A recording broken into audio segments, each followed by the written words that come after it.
Bonjour, j'espère que vous allez très bien aujourd'hui. C'est une ravissante journée, l'été de retour. Donc, excellente nouvelle pour tous. On a de la chance de ne pas avoir des inondations comme en Allemagne, où aujourd'hui je crois qu'il y a eu 59 morts. Donc déjà, voyons un peu le verre à moitié plein. Je sais qu'en France, c'est un peu dur de voir le verre à moitié plein. Les gens préfèrent voir le verre à moitié vide. Mais bon, philosophie à part.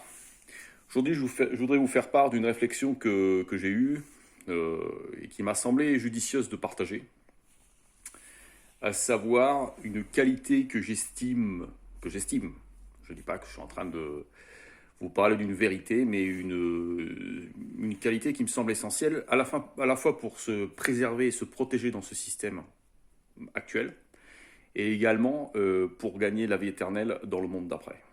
Donc c'est une qualité que j'ai, à laquelle je suis, enfin c'est une déduction que j'ai eue en étudiant la Bible, en étudiant un peu les conditions pour avoir la vie éternelle, etc. Et je suis arrivé à la conclusion qu'une qualité essentielle, donc pour préserver votre dignité, pour préserver votre valeur en tant que personne, et également pour être crédible, pour mériter la vie éternelle, c'est la noblesse d'esprit. Noblesse d'esprit. Donc noblesse d'esprit, comment j'articule ça? Noblesse d'esprit, je suis arrivé à cette conclusion-là, déjà en observant par exemple tous les grands personnages bibliques, tous les saints, enfin, je ne sais pas si on peut appeler ça les saints, mais les personnes comme Abraham, Moïse, enfin, Isaïe, Jérémie, tous ces personnages-là, Jésus lui-même, et on s'aperçoit que très souvent, d'ailleurs c'est toujours des personnes qui pratiquent la justice et la noblesse d'esprit. Noblesse d'esprit qui doit d'abord se baser sur notre noblesse d'esprit vis-à-vis de Dieu, c'est-à-dire être fidèle dans ce que Dieu nous demande, d'être fidèle par rapport aux valeurs de Dieu également. C'est-à-dire on s'aperçoit qu'on vit dans un monde qui a été créé visiblement d'une façon intelligente. Je citerai par exemple que quand vous observez la nature, vous trouvez toutes sortes de plantes médicinales qui soignent toutes les maladies. Normalement, vous trouvez toujours une plante médicinale ou un remède naturel qui va soigner tout type de maladie. Sur cette terre, on trouve même toutes sortes de matières premières qui servent les turpitudes de l'humanité, les soi-disant progrès de civilisation, alors qu'en fait, ce ne sont que des... Au lieu d'être un progrès de civilisation, bah c'est en fait, ils sont en train de petit à petit construire l'avènement de leur échec.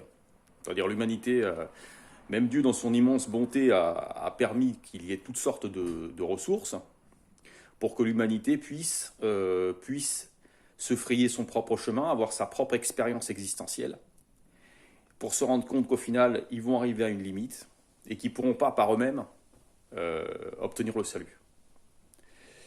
Bon, c'est mon point de vue, hein. Je ne suis pas en train de vous dire que c'est des vérités ni rien, mais donc Dieu a pourvu à toutes sortes de choses, donc les plantes médicinales, les matières premières, les animaux, tous les animaux sur la Terre ont leur fonction.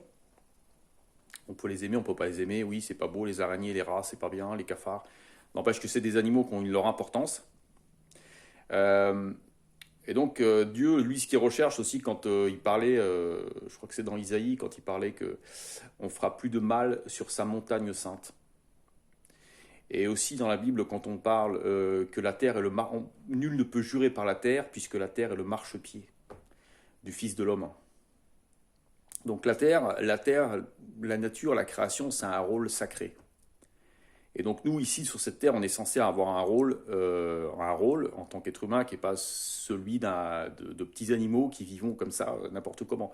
On est censé être l'avènement un petit peu les pièces maîtresses. L'homme est la pièce maîtresse de Dieu.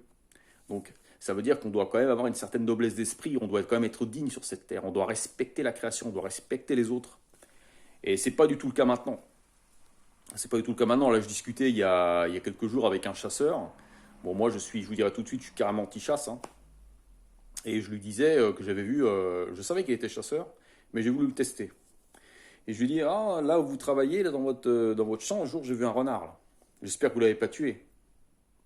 Il me dit, ah non, non, je l'ai pas tué. Puis de fil en aiguille, on arrivait à la conclusion, donc on discutait. Moi, je lui ai dit que bon, la chasse, ça me semblait pas du tout intéressant, vraiment pas du tout bien.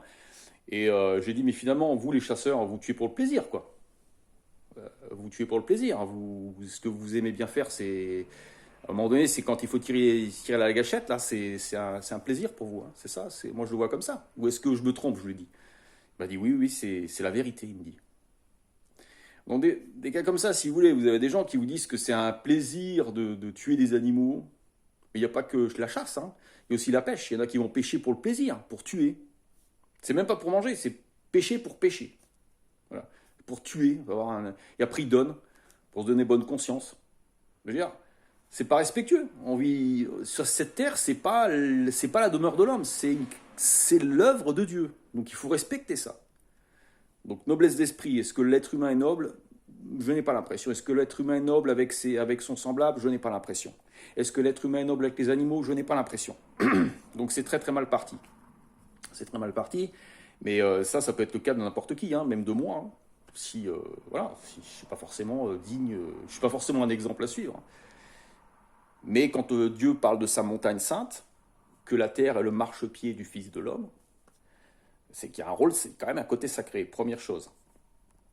Et deuxième chose, quand vous remarquez par exemple que Jésus vous demande de pardonner, quand Jésus vous demande de rendre le bien pour le mal, ça veut dire que derrière tout ça, au-delà de la miséricorde, vous avez le côté impérieux d'être noble d'esprit. C'est-à-dire on vous fait du mal, mais vous vous hissez, vous vous élevez spirituellement et vous rendez le bien pour le mal.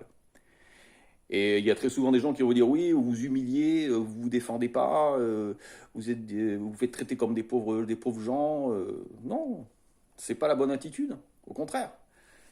Si quelqu'un vous fait du mal ou vous dit des insanités et que vous faites preuve de hauteur d'esprit en lui rendant de la noblesse de cœur par rapport à ses mauvaises actions, ses mauvaises paroles, vous allez pas perdre votre dignité. Puisque vous allez faire preuve de noblesse de cœur. Donc lui, il va se sentir diminué même par rapport à vous. Il va se sentir moins que vous. Donc ça, c'est un premier avantage.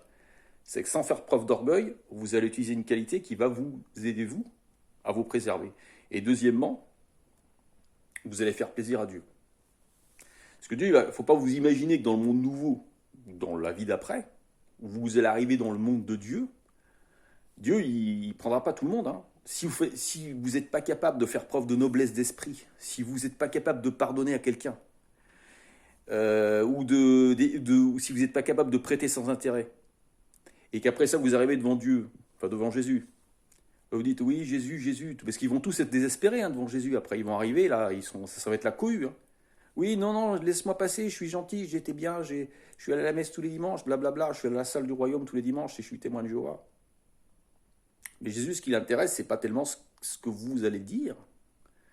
Ce qui l'intéresse, c'est ce que vous avez fait preuve de noblesse d'esprit vis-à-vis de Dieu, des paroles de Jésus et vis-à-vis de vos semblables. Parce que les gens, il y a beaucoup de gens qui font n'importe quoi de leur vie, qui font des adultères, qui sont voleurs, qui sont jaloux, qui sont envieux, qui sont tout ça.